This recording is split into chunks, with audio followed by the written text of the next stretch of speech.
Hey everyone, welcome back to the channel. Today we're comparing two of the most talked about distribution services for independent musicians, LANDR and CD Baby, to see which one might be the better fit for you in 2025. LANDR started out as an AI-powered mastering platform, and that legacy still defines it today. While it offers distribution, it's also a creative hub. With LANDR, you can polish your music before it goes out to the world using automated mastering, access a library of plugins, download sample packs, and even use built-in promotional tools. It's built for artists who want their distribution platform to double as part of their creative workflow. In other words, it's more than just getting your track onto Spotify. It's about making sure that track sounds as good as possible and has some built-in support when it's released. CD Baby, on the other hand, is one of the oldest and most trusted names in digital distribution. Unlike LANDR's subscription model, CD Baby works on a pay-per-release basis. You pay once for a single or an album, and CD Baby distributes it to major platforms like Spotify, Apple Music, YouTube, TikTok, and more.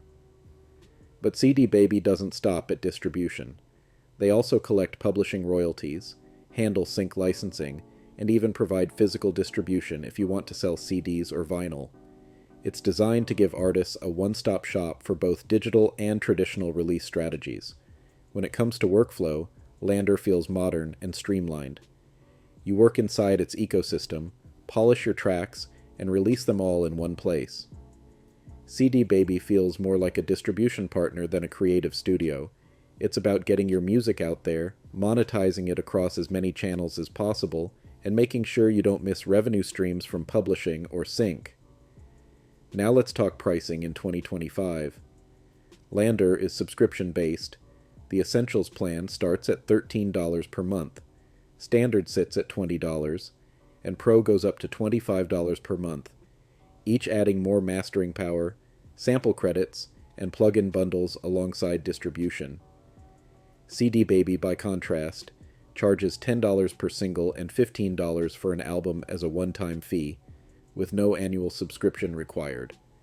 They also take a small cut of royalties, but in return they handle publishing administration and sync opportunities automatically. So which one is better?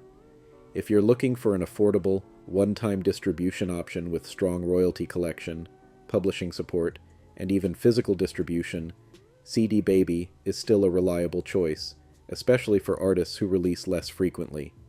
But if you want a creative ecosystem that helps you master, refine, and package your music before release, and you're comfortable paying a subscription, LANDR brings more to the table in terms of tools and resources. At the end of the day, both platforms are built for independent artists, but they serve different needs. LANDR is about giving you creative control and polish, while CD Baby is about maximizing reach and revenue streams. The right choice depends on whether you value a built-in creative studio or a traditional distribution powerhouse. So, what do you think? Would you rather have LANDR's creative toolkit or CD Baby's trusted distribution network? Let me know in the comments. Hit like if this breakdown helped you out, and don't forget to subscribe for more music industry comparisons every week. Thanks for watching, and as always, keep creating.